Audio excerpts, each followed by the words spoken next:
Hi மக்களே! நான் உங்க பிபிஎம் மீனா பேசுறேன். மக்களே இன்னைக்கு பார்த்தீங்கன்னா, ஒரு தரமான சாப்பாடு தான் சாப்பிட போறோம். ஸோ என்னன்னு பார்த்தீங்கன்னா, இன்னைக்கு கலர்ஃபுல்லா இருக்கு தட்டுல. ஸோ ஒரு ஒரு 3, 4 வகையான இன்னைக்கு டிஷ்ஷு சாப்பிட போறோம். எல்லாமே பொரிச்சது தான். இது பார்த்தீங்கன்னா நத்தை, இது பார்த்தீங்கன்னா மீனு, எறா. ஸோ அப்படின்ற ஒரு மீனு 3 மீன்ல சும்மா வேற மாரி இருக்கும்.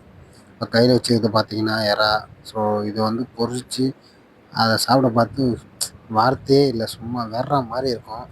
ஸோ அதெல்லாம் என்னடா இவன் இப்படி டெம்ப்ட் ஏத்துறானே பார்க்காதீங்க. ஸோ இது வந்து வேற மீனு. இந்த மீனையும் சாப்பிட்டு பாருங்க. அந்த அளவுக்கு சூப்பரா இருக்கும். ஸோ நீங்க பொரிச்ச மீன் சாப்பிட்டுருக்கீங்களா? இப்படி ஒரு இது வந்து நத்தை. ஸோ இது சரியான மீனுங்க. உண்மை சொல்றேன். இது உடம்புக்கு அவ்வளோ நல்லது. ஸோ இது வந்து ஆத்துல கிடைக்கிற மாதிரிலாம் இல்ல. இது கடல் நத்தை. இதை எந்த அளவுக்கு சாப்பிட்றோமோ அந்த அளவுக்கு ஒரு உடல் சூட்டை தணிச்சு ஒரு மாதிரி சூப்பராக செய்யக்கூடிய ஒரு விஷயம். அப்படியே பார்த்தீங்கன்னா இது எறா. ஸோ இந்த எறாவை சாப்பிட்டு பாருங்க. சும்மா வேற மாதிரி இருக்கும். சாப்பிட்டு பார்த்துட்டு நீங்கள் சாப்பிட்ருந்தா இது மாதிரி சொல்லுங்கள். அப்படி எந்த அளவுக்கு இருக்குது அப்படின்ட்டு. பார்த்தீங்கன்னா கறி கூட அந்த அளவுக்கு வராதுங்க. உண்மையாக சொல்கிறேன்.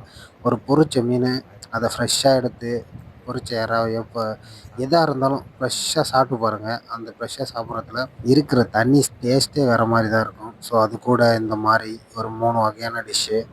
ஸோ இந்த மாதிரி டிஷ்ஷெல்லாம் ஃப்ரெஷ்ஷாக சாப்பிட பார்த்து உண்மையாக சொல்கிறேன் வாய்ப்பே இல்லை. வார்த்தையே இருக்காது. ஸோ இந்த மாதிரி ஃப்ரெஷ்ஷாக சாப்பிட்ருந்தீங்கன்னா